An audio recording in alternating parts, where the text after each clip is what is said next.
सबैलाई जय मसीह। म गणेश तामाङ यस भिडियो सन्देशमा यहाँहरू सबैलाई स्वागत गर्दछु।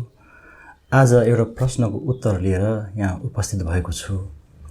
प्रश्न रहेको छ कि रोमी 14 अध्यायको 21 पद अनुसार ख्रिस्टियनहरूले मासु खानु हुँदैन? तपाईलाई लाग्ला रोमी 14 अध्यायको 21 मा त्यस्तो के लेखिएको छ? हामी पढौँ त।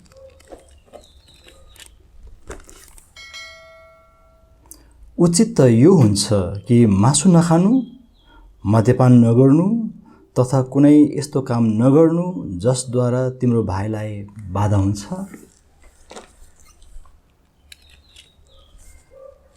अगाडि पछाडिको प्रसङ्ग र रोमको मण्डलीको सामाजिक परिवेशलाई नहेरी यो पद मात्र पढ्ने हो भने रोमी 14:21 ले ख्रिस्टियनहरूलाई यस्ता आज्ञाहरू दिँदछन्। पहिलो, ख्रिस्टियनहरूले मासु भनिने चिज बिल्कुलै खानु हुँदैन। यहाँसम्म कि पुरानो करारमा खान मिल्ने भनेर छुट्याइएका पशुपक्षी वा कुनै पनि मासु खानु हुँदैन। मासु त खानै हुँदैन। निषेध गरिएका पशुपक्षीको त कुरै छाडौँ, के मासु खानु पाप हो त? दोस्रो कुरो, मद्यपान गर्नु हुँदैन। यो त बाइबलभरि नै नपिउनु भनेको छ। सायद यसमा ख्रिस्टियनहरूलाई उति समस्या नहोला। तेस्रो कुरो, रोमी 14:21 लाई अक्षरशः लिने हो भने कुनै त्यस्तो काम गर्नु हुँदैन जसले ख्रिस्टियन भाइ वा बहिनीलाई बाधा दिन्छ। अब कसरी थाहा गर्ने कि मैले गरेको कामले ती भाइ बहिनीलाई बाधा हुन्छ? मैले असल काम गर्दा पनि उसलाई बाधा हुन्छ भने के त्यो काम गर्न रोकौँ?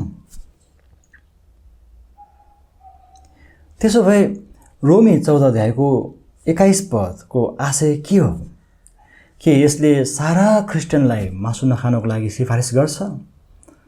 अब प्रसङ्ग बुझ्न लागौँ। हामीले बाइबलको कुनै पनि खण्डलाई व्याख्या गर्दा त्यसको प्रसङ्ग बुझ्नु पर्दछ। के हो प्रसङ्ग? प्रसङ्ग भन्नाले कसले कसलाई कहाँ कहिले किन लेखियो र अगाडि पछाडिको सन्दर्भ भन्ने बुझिन्छ। यसमा अझ सामाजिक र भौगोलिक परिवेशलाई पनि समेट्नुपर्ने हुन्छ। रोमी 14 अध्यायको 21 पदलाई राम्ररी बुझ्नको लागि हामीले यसको दायरा र त्यो सिलसिलालाई हेर्नुपर्दछ, जुन चाहिँ 14 अध्यायको 1 पदबाट सुरु हुन्छ र यो 15 अध्यायको 13 पदमा पुगेपछि मात्रै टुङ्गिन्छ। यस खण्डबाट एउटा मात्र पद टिपेर व्याख्या गरियो भने यसले बताउन खोजेको मूल आशय बुझ्न सकिँदैन। रोमी 14 अध्यायको 1 देखि 15 अध्यायको 13 पदको यो सिङ्गो खण्डले मण्डलीमा बलियो र कमजोर ख्रिस्टियन बीच रहेको समस्यालाई बयान गर्छ र निष्कर्ष चाहिँ यो हो कि मण्डलीमा कमजोर विश्वासीहरूलाई बलिया विश्वासीहरूले बाधा दिनु हुँदैन।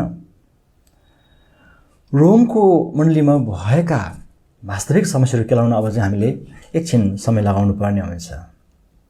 कस्ता खालका समस्या रहेछन् हामी बुझ्न लागौँ। त्यहाँ 2 समूहका ख्रिस्टियनहरू थिए। एउटा चाहिँ यहुदी समुदायबाट ख्रिस्टमा आएका थिए भने अर्को चाहिँ गैर यहुदी समुदायबाट आएका थिए। ती दुवै सँगै सङ्गति गर्दथे र सँगै खानपान पनि गर्दथे। याद गर्नुहोस्, त्यस बेला सङ्गतिमा खानपान गर्ने चलन थियो। यहुदी समुदायबाट आएका ख्रिस्टियनहरूले अन्य जातिहरूसँग घुलमिल गर्नुपर्ने अवस्थामा मासुजन्य पदार्थहरूबाट आफूलाई अलग राख्दथे। अब सुँगुरको मासु, रगत र मूर्तिलाई चढाएका थोकहरूदेखि परहेज गर्ने कुरा त छँदै थियो। ख्रिस्टलाई विश्वास गरिसकेपछि पनि तिनीहरूले अरू समुदायका ख्रिस्टियनहरूसँग बसेर खानपान गर्नुपर्दा सागपात मात्रै खाएको बुझिन्छ। तिनीहरूले आफ्नो घरभन्दा बाहिर हुँदा आफूलाई मासु र दाखमध्येबाट अलग राख्ने कुरो उनीहरूले दानिएलबाट सिकेको मान्न सकिन्छ। हामी पढ्दछौँ कि राजा नबुकदनेस्सरको सेवामा नियुक्त हुँदा दानिएलसँगै उनका साथीहरूले आफूलाई शुद्ध राख्नको लागि सागपात र पानी मात्र लिएका थिए। यो कुरा तपाईँले दानियल 1 अध्यायमा पढ्न पाउनुहुन्छ। यहुदीहरूले सकेसम्म मासु र दाखमध्येबाट अलग राखेका थुप्रै ऐतिहासिक प्रसङ्गहरू पढ्न पाइन्छ। जस्तै ईस्वी सम्वत 61 मा रोमले बन्दी बनाउँदा पनि पुजारीहरूले आफ्नो धर्म नछोडेको र नेभारा तथा विभिन्न काष्ठफल खाएर बाँचेको विवरण जोसेफस नाम गरेको इतिहासकारले दिएका छन्। काष्ठफल भन्नाले ओखर, बदाम, नरिवल जस्ता फलहरू भन्ने बुझ्नुपर्दछ। यहुदीहरूले अन्य जातिहरूको बीचमा धार्मिक हिसाबले अशुद्ध मासु र मद्यपानबाट आफूलाई अलग राख्दथे। यी विवरणहरूको आधारमा रोमी 14 अध्यायमा उल्लेखित मासु र दाखमध्येबाट अलग रहने कमजोर विश्वासीहरू रोमका यहुदी ख्रिस्टियनहरू भएको निष्कर्ष निकालेका छन्, जसले गैर यहुदी समुदायका ख्रिस्टियनहरूसँग सङ्गतिमा खाना खाने बेला आफूलाई दानियल र माथि उल्लेख गरिएका पुजारीहरूले जस्तै मासु र मद्यपानबाट अलग राखेका थिए। तिनीहरूको यो व्यवहारले रोमको मण्डलीमा विवाद उत्पन्न भएको जानकारी पावल कहाँ पुगेको हुनुपर्दछ। त्यहाँ औल्याइएका मासु नखाने कमजोर ख्रिस्टियनहरू यहुदीहरू नै हुनुपर्दछ, किनकि खानपान सम्बन्धी विभिन्न नियम र अनुशासन तिनीहरूले मात्र पालना गर्दथे। यो चाहिँ लेवी 11 अध्यायको आधारमा उनीहरूले कुन मासु खाने कुन नखाने भन्ने कुराहरूमा निकै ध्यान दिँदथे। येशूलाई विश्वास गरेपछि पनि तिनीहरूले त्यो अनुशासन पालना गरेको देखिन्छ।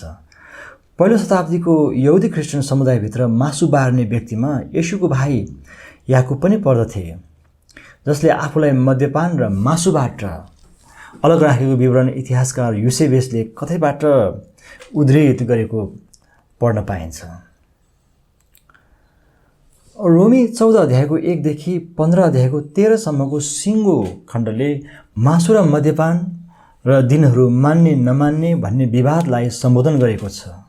कुरा स्पष्ट छ कि त्यस बेला सङ्गतिमा भेला हुँदा तिनीहरू सँगसँगै खानपान गर्दथे। तिनीहरूमध्ये एउटा समूहलाई मासु नभए नहुने, अर्को समूहलाई चाहिँ मासु भनेपछि अझै नै घिन लाग्ने। तिनीहरू एकले अर्कोलाई खोड लाए। खानपिनको कुराले यहुदी र गैर यहुदी ख्रिस्टियनहरू बीच सङ्गति बिथुल्न नपाउन् भन्नको लागि पावलले कोरिन्थबाट यो पत्र लेखेको हुनुपर्दछ। विशेष गरी 14 अध्यायको 13 देखि 23 अनुसार सङ्गतिको बेला यहुदी ख्रिस्टियनहरूलाई अरूले मासु खाँदा बाधा हुन्छ भने सङ्गतिमा मासु नखाइदिनको लागि गरिएको यो एउटा आग्रह हो। साथै खानालाई ठुलो विषय नबनाउनको लागि दुवै समूहलाई सम्बोधन गरिएको छ, किनभने परमेश्वरको दृष्टिमा खाने र नखाने बीच कुनै फरक छैन। यो कुरा तपाईँले रोमी 14 अध्यायको 17 पद र पहिलो कोरिन्थी 8को 8 मा पढ्न पाउनुहुन्छ। रोमी 14 अध्यायको 21 पदलाई स्पष्टसँग बुझ्नको लागि यसको अनुवाद ग्रिकबाट कसरी भएको रहेछ भन्ने कुरालाई पनि एकछिन हामी ध्यान दिउँ। नेपाल बाइबल सोसाइटीले रोमी 14 अध्यायको 21 पदमाथि पुनर्विचार गर्नुपर्ने देखिन्छ, किनभने यो अनुवादले प्राचीन पाण्डुलिपिमा भएका 2टा वाक्यहरू वा शब्दहरू छुट्याएका छन्। ती वाक्यहरू वा शब्दहरू समावेश भएको भए रोमी 14 अध्यायको 21 पद एकदमै स्पष्ट हुने थियो। छुटेका शब्दहरू ती हुन् ए स्क्यान्डिलेजेटाई, ए अस्थेनाई। यहाँ उल्लेख गरिएको स्क्यान्डिलेजेटाईले अल्झाउँछ, पाप गर्न लाउँछ, रिस उठाउँछ, बेइज्जत गर्छ भन्ने अर्थ दिन्छ। यो शब्द पशुहरूलाई पासो थापेर खाल्डोमा फसाउने अर्थ दिनको लागि प्रयोग गरिन्छ। त्यसै गरी अर्को शब्द छ, त्यो छुटाएको शब्द चाहिँ ए अस्थेनाई हो। यसको अर्थ कमजोर बनाउनु, बिरामी पार्नु हो। नेपाल बाइबल सोसाइटीले छुटाएका यी दुईटा शब्दहरूलाई समावेश गरेर अनुवाद गर्दा यस्तो वाक्य बन्दो रहेछ वा यस्तो खालको चाहिँ सिङ्गो पद रचना हुन्छ। उचित त यो हुन्छ कि मासु नखानु, मद्यपान नगर्नु, न त यस्तो काम गर्नु जसले तिम्रो भाइलाई बाधा दिन्छ वा पाप गर्न लाउँछ वा कमजोर पार्छ। फेरि पनि भन्दैछु, रोमी 14 अध्यायको 21 पदलाई प्रष्ट पार्नको लागि नेपाल बाइबल सोसाइटीले ध्यान दिनुपर्ने देखिन्छ। किङ जेम्स बाइबलले यी दुईटा शब्द भनौँ कि वाक्य यसलाई समावेश गरेको छ। रोमी 14 अध्यायको 1 देखि 15 अध्यायको 13बाट लिनुपर्ने शिक्षा यो हो कि मण्डलीमा आफूलाई जे मन लाग्छ त्यो गर्न पाइँदैन। कुनै विश्वासीको व्यवहारले अर्को विश्वासीलाई संगतिमा बाधा दिनु भनेको आफ्नो मात्र भलाइ खोज्नु हो। परमेश्वरको संगतिमा रमाउन नदिनु हो, अरूलाई पाप गर्न प्रेरणा दिनु हो, कमजोर पार्नु हो। त्यस्ताहरूलाई मत्ती 18 अध्यायको 6 पदमा येशूले यसरी चेतावनी दिनुभएको चाहिँ पढौँ त। मत्ती 18 अध्यायको 6 पद।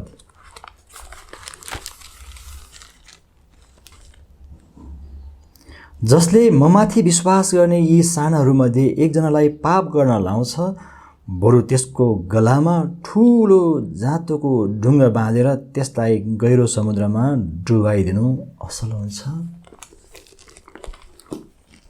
रोमी 14 अध्यायको 21 पदको सुरुवातमा लेखिएको छ, उचित त यो हुन्छ।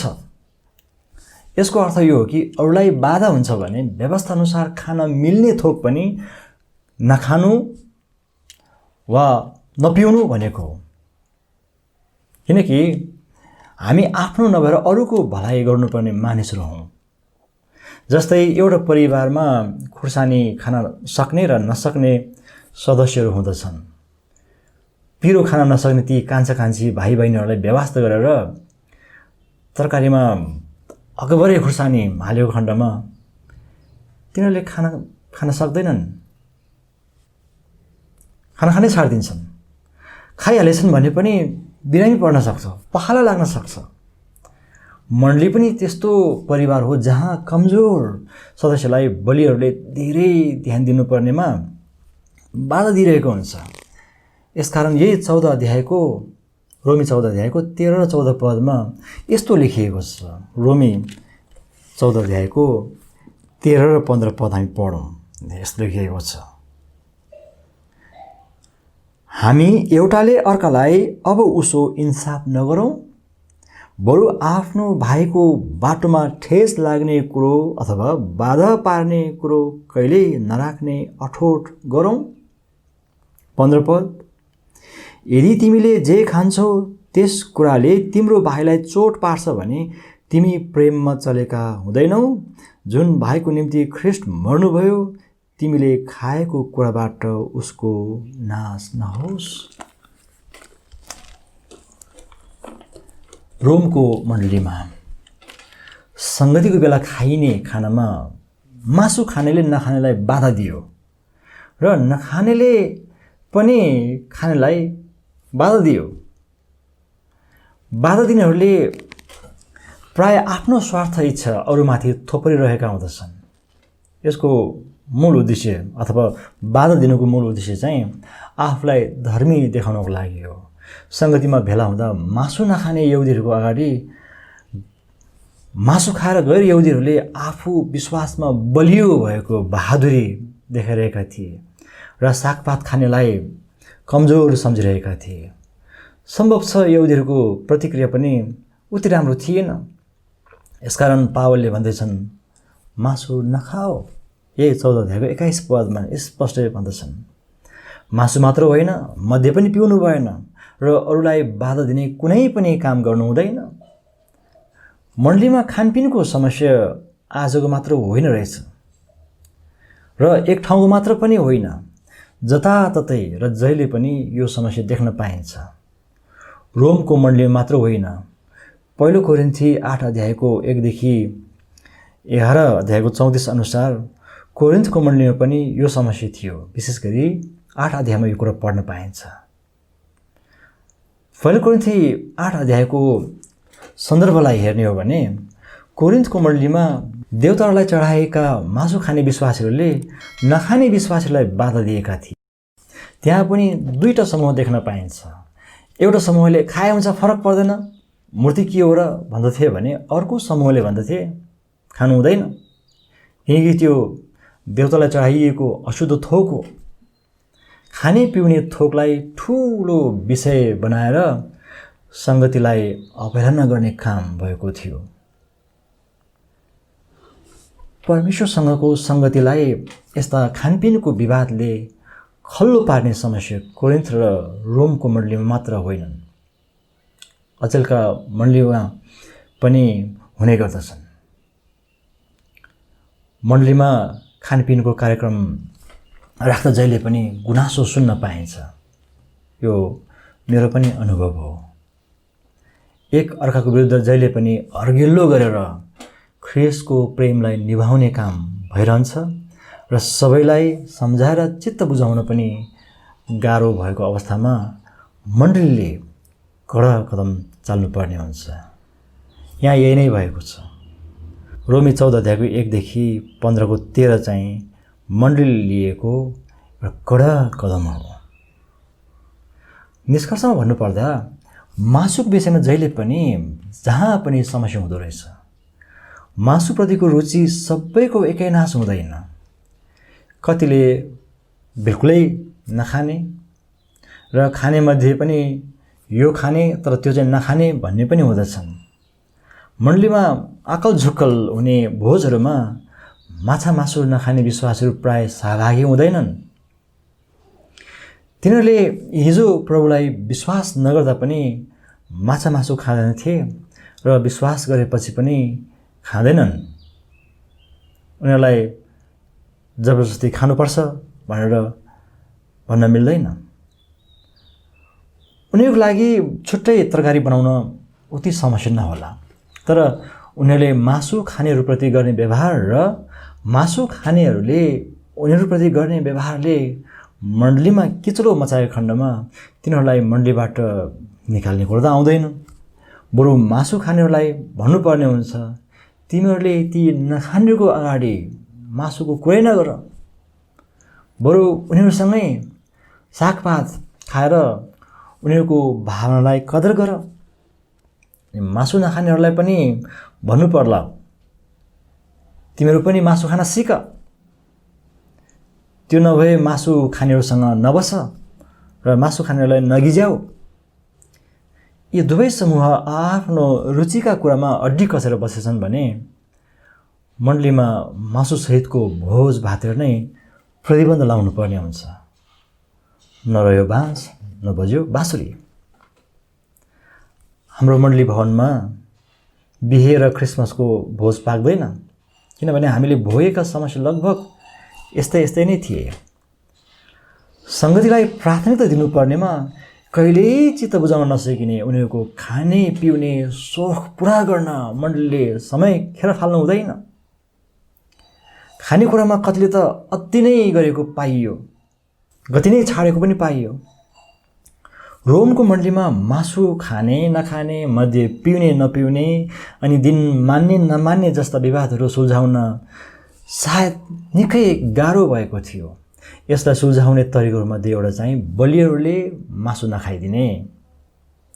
मासु नै नखाएपछि टन्टै साफ। मण्डलीमा खाएर पिएर प्रभुको महिमा हुँदैन भने त्यस्ताहरूले खाना रोक्नुपर्छ। कोरिन्थको विश्वासहरूलाई पावलले खाना पिउन चाहनेले घरमा खाओस् पिओस् भनेर आज्ञा दिए भने रोमको मण्डलीलाई चाहिँ मासु नै नखाने आज्ञा दिए। रोमी 14 अध्यायको 1 पद यही आज्ञा हो। आखिर खाएर कोही ठुलो हुने होइन र नखाएर सानो हुने पनि होइन। यसकारण रोमी 14 अध्यायको 17 पद पढ्नुहोस्। त्यहाँ यस्तो लेखिएको छ। रोमी 14 को 21 पद, यही रोमी 14।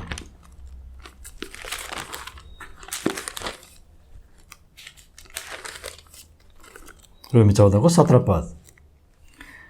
परमेश्वरको राज्य भनेको खानु र पिउनु होइन, तर पवित्र आत्मामा धार्मिकता, शान्ति र आनन्द हो।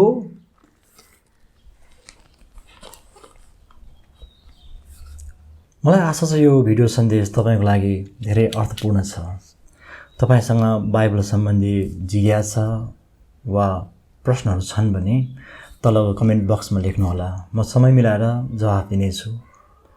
यो संक्षिप्त र विश्लेषणात्मक सन्देश तपाईँलाई मन परेमा सेयर गर्नुहोस्, सब्सक्राइब गर्नुहोस् र छेउमा रहेको बेल आइकन थिचेर मलाई साथ दिनुहोला। हामी अर्को भिडियोमा भेट्नेछौँ। प्रभुले सबैलाई आशिष दिउन्। जय मसीह।